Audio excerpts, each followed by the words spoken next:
Today, Connecticut is remembering the thousands killed on September 11th, 2001. It has been 24 years since the attack. Your reporter, Marcy Jones, is live from Wethersfield this morning at the 9/11 Memorial Sports Center there with how people are planning to honor the victims today.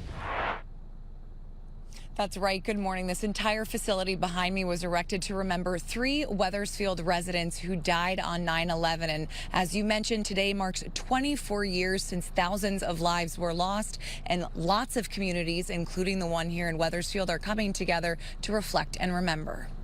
Governor Ned Lamont has ordered all U.S. and state flags in Connecticut to be lowered to half-staff today to honor the nearly 3,000 lives lost on September 11th, including 161 people with ties to our state.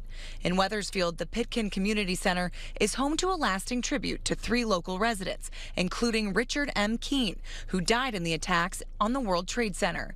The Keene Foundation was created in his memory shortly after the attacks. This area also displays steel recovered from the ruins of the World Trade Center. One piece of steel is located outside the main entrance to the Memorial Sports Center, and the other piece is located inside. Connecticut's official state memorial is located at Sherwood Island State Park in Westport, where loved ones of victims gather each year to reflect.